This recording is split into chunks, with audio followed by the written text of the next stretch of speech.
I'm Andrew Schwartz, and you're listening to The Truth of the Matter, a podcast by CSIS where we break down the top policy issues of the day and talk with the people that can help us best understand what's really going on. Very special guest on today's Truth of the Matter. It's my colleague, Gracelin Baskaran, who is director of the Critical Minerals and Security Program at CSIS. And boy, are minerals a hot topic. Absolutely. Minerals are part of Canada, Greenland, Ukraine. It's like we're going for minerals-based foreign policy through and through. It's unbelievable, Gracelin. So today, as we speak, we're talking about 2 p.m. on Tuesday, February 25th. It's been reported that Ukraine agreed in principle to a U.S. minerals deal after Washington dropped maybe some of the harder, tougher demands. They agreed in terms with the Trump administration on a minerals deal that Ukrainian officials will hope improve relations. And also, they say they're ready to sign the agreement on jointly developing mineral resources, including oil and gas. And what the U.S. did in return, it sounds like, was drop the demand for a right to $500 billion in potential revenue from exploiting the resources. So can you tell us what this news all means? This news essentially means that new minerals projects, so it excludes oil and gas projects that are already in existence, would go into a fund that could then be drawn down on in terms of future development. I see. It's a big deal because essentially, though, it's President Zelensky committing future monetization of resources. So what we see is on the anniversary of the invasion is we are now seeing that minerals are kind of going to be the closing deal. And we see now that Kiev is agreed to these terms. What do you think the main motivating factor was to get it done so quickly? Because this has been talked about for a bit, but sort of seems like it happened really quick. The pressure was certainly accelerating. President Zelensky didn't really have another choice at this point. We've seen several high-level U.S. government officials amp down on that pressure, and we see Putin come in. This morning, Putin said, well, we can work on a resources deal as well. So it was coming in from all sides. So the best thing that he could do was to get this deal across the line. Now, one of the big challenges with this deal is that it doesn't have the security guarantees that President Zelensky was looking for. Right. This is going to be a deterrent to the actual deal itself. This is a government cooperation agreement. The U.S. government does not mine in and of itself. We are not a miner. And so what this means is a private sector has to come in. It creates a framework. It creates an environment for the private sector to go in and mine. But remember that it takes an average of 18 years to develop a mine, and a mine can last for 40 to 80 years. So in this current environment of uncertainty, remember, conflict has been running for 11 years.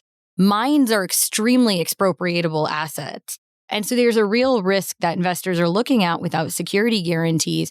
Would I want to go put in what could be $500 million to $1 billion of an investment in? So, Gracelin, what does it mean that the security guarantee is not in this framework agreement and that Ukraine agreed to it? This is essentially a fiscal agreement, right? So essentially the percentage of the future resources would go into a fund. And they're going to be jointly developed by the U.S. and Ukraine? Jointly is a bit of a loose word at this point in time, because again, the U.S. government doesn't really develop resources. And as we see is like our mining companies at this point have stayed fairly quiet as to if they are going to go in. There are plenty of areas for cooperation between the two countries. We know that the mapping in Ukraine is 30 to 60 years old and done by the Soviet Union. We have a fantastic geological survey in the U.S. But the resources itself, this is the first step, and we have a lot to see how it unfolds in materialization. And so what the Ukrainians have accepted in principle is that the United States will do this, they say, to get over the hump right now, but there's no security guarantee going into the future for the United States to protect Ukraine. Is that right? That's correct. And the other thing is they managed to negotiate out that $500 billion figure. Remember, Trump had said, well, we've given you $500 billion. We see estimates about what the United States has actually spent on Ukraine to be closer to $128 billion. So that $500 billion was a big difference. So what we've seen is we've seen the security guarantees not be included for the future. We've also seen that $500 billion figure fall away in terms of what the United States wants from Ukraine. So would you characterize this as a win-win, or is it maybe more on the U.S. side of a win, or how would you characterize this as we know it right now? I think this is probably a best case outcome, to be honest. Here's why. The way this fund is being set up, it is for future development for reconstruction of Ukraine. Ukraine's economy is not in a good way, given that a lot of the infrastructure has been bombed out. A lot of the things that investment, jobs, a lot of that is absent right now. So it is used as a future development tool at a time when Ukraine probably wouldn't get that capital elsewhere. Now, what Ukraine needs to be very careful of is to avoid the pitfall that other countries have fallen into. So the Democratic Republic of Congo back in the early 2000s signed a deal where they did $3 billion of infrastructure aid after the war from China. In exchange, they got access to $93 billion of resources. And then they realized they got the short end of the stick on that deal. And a couple of years ago, went back and revisited it. It's now the T's and C's for mineral development need to be carefully developed by Ukraine to ensure that they are still generating some of the benefits and able to use the revenues in a way that's strategic to their interest. So is it right to say that the China DRC deal is the sort of precursor to this, or at the very least it established a precedent for this type of deal? I think it established a really fascinating precedent. And if you've seen just this week, DRC has come back out and asked the U.S. for a minerals deal like Ukraine. So it's an interesting blueprint, actually, is they're saying, well, we had one with China. We got a lot of benefits out of it. But obviously with the conflict with Rwanda going on just this week, DRC has come back. They have a senior delegation in the United States right now, also asking for a similar deal. So there's countries worldwide that are essentially looking to see if these resources can be the bedrock of cooperation with the United States. Are there any risks for the United States in this deal? There's two big risks to me. The first is that the private sector is the one who has to go in and mine. And right now, like the U.S. has a lot to do in terms of engaging with the private sector to figure out how to get them to invest in Ukraine. How do we use a development finance corporation reauthorization this year through things like risk insurance would be one. The second thing is the conflict and the potential downside risk from Russia is not going anywhere. And we've already seen a lot of the Donbas region, which is resource rich, is with Putin. And Putin's willing to negotiate with resources that, depending on who you ask, aren't his. That was this morning. So we're working out in real time is that risk is still ongoing for future potential expropriation. So for companies, U.S. companies, it's a risk to go into basically it is a war zone. Let's just call it that. To go into a war zone, not a great place to do business, lots of uncertainty. Are there any other risks for the United States? Are there risks to the United States government? The big thing to me, besides the risk coming from Russia, is just what does this actually look like? What we don't want to be as a government that is signing cooperation deals that never materialize to investment. So what we as the U.S. need to do is to ensure that if we're going to sign a cooperation agreement, we actually leverage all of the tools at our disposal to ensure that investment in those supply chains are being built in a way that serves strategic interests. President Trump's focus on rare earths was not done without strategic reason. Ukraine has many resources, but a lot of it is the U.S. government has spent $300 million through the Defense Production Act in the last 5 years to build rare earth processing facilities here at home. Remember that China currently processes 90% of rare earths. So he's looking to source rare earths from other places because we actually have less than 1.5% here in the United States. So we're looking at a DFC deal in Brazil. This is Greenland. This is Ukraine, is ultimately the extent to which the U.S. creates a secure supply chain is by how it leverages its own financing tools and other trade agreements to ensure it's coming back home to the U.S. Otherwise, it's not really that useful. I see. Gracelin, how will access to Ukraine's minerals alter the global energy markets and global security as well? So there's a couple of resources that are really interesting. So obviously, we've agreed to triple our nuclear power capacity. President Trump has prioritized nuclear power, but we actually are almost entirely import dependent on uranium. Ukraine does have uranium. They have graphite. Graphite is, for some context, you didn't need any graphite in a conventional gasoline vehicle. You need 62 kilograms, which is 1.2 times my body weight, in every electric vehicle you produce now. That's incredible. That's a huge amount of graphite. So there's another thing that Ukraine has. They have the rare earths for defense technologies. If played right, this creates an alternate source of supply to come to the U.S. because the United States now has a graphite processing facility in Louisiana, but we have less than 1%. Ultimately, though, the big question to me is, can we make this beneficial for Ukraine? In the world of minerals diplomacy, both countries have to be better off. And going forward, how do you see this impacting the U.S.-Ukraine relationship? My hope is that this will be the bedrock to a more sustainable development path for Ukraine.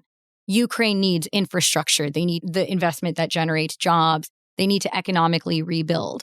If they govern natural resources effectively, they've got many decades of revenue coming ahead for them. Gracelin, before we go, I want to ask you about this book you have coming out this week on critical minerals.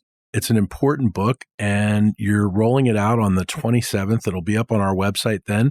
Tell us about it. Absolutely. I'm super excited about it. We've just published a policy book. It's called Critical Minerals and the Future of the U.S. Economy. And we do 3 things with this book. The first does a detailed minerals evaluation of the minerals we need for semiconductors, defense technologies, clean energy, and EVs. And this is the heart of a competitive U.S. economy, is ensuring that all of these industries are resilient and can grow. So what do we need to make that happen? Section 2 looks at saying, look, Biden administration did big things for minerals, some of the best minerals legislation, but it wasn't enough because obviously we're, maybe a 3 out of 10 in our journey to mineral security. So we actually constructively evaluate the Inflation Reduction Act, the CHIPS and Science Act, Mineral Security Partnership, and the Defense Production Act to say what works and what can we do better.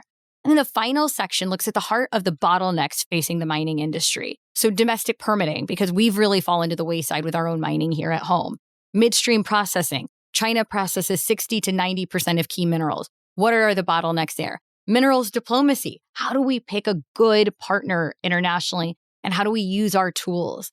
Deep sea mining, responsible mining, government coordination. And we take 15 of the best experts in the world and put their brains together on this book and go, so what should we do in these areas? And every single chapter has concrete, actionable recommendations about what we should do. And our hope is that we can provide the support to our nation's policymakers as we kind of move this bipartisan effort forward. What I love about this is with our focus on economic security and technology here at CSIS and all the things that go with it, you're really underscoring that mineral security, as you just said, is actually national security as well. Absolutely. It's a national security imperative. We are never going to have national security and economic competitiveness unless we make sure those minerals are in place. The easiest example I can give you, the CHIPS and Science Act, lots of support for semiconductor manufacturing. There is no provision for the minerals that you need. And if you look at the 4 minerals most used, we are relying on China or Russia for all 4 of those. So that's what we want to do, right? Is saying that if we don't patch up that and get the minerals we need for advanced semiconductors, we're not going to have semiconductors. We won't have the technological advantage that we currently have. No, it'll slim and we're fighting to hold on to it. How do we do it? That's what our book looks at. It's incredible because I think most Americans don't realize that most of our critical minerals come from adversaries. So it really leaves us in a vulnerable position, doesn't it? Yeah, absolutely. I mean, we talk about China a lot, but Russia we get most of our palladium from there. But there's other minerals that we think about that we still get a lot of from complicated countries. Like we get a lot of our manganese from Gabon, which had a coup, right? South Africa, where we have tense relations, we get 97% of our chrome. And you need chrome for defense technologies, right? So actually, when we look at our basket of, the minerals that are fundamental to our daily functioning, it's foreign adversaries or it's countries that at any point, if they pull the plug, the U.S. doesn't have a resilient supply with our allies. Gracelin, thanks for pointing all this out and thanks for helping us process the news today. I look forward to your book release. It's coming on February 27th. It will be on the CSIS website. You can order it, you can download it. Please check it out. It's going to be great. Thank you so much. If you enjoyed this podcast, check out our larger suite of CSIS podcasts. From Into Africa, The Asia Chessboard, China Power, AIDS 2020, The Trade Guys, Smart Women, Smart Power, and more. You can listen to them all on major streaming platforms like iTunes and Spotify. Visit csis.org/podcasts to see our full catalog.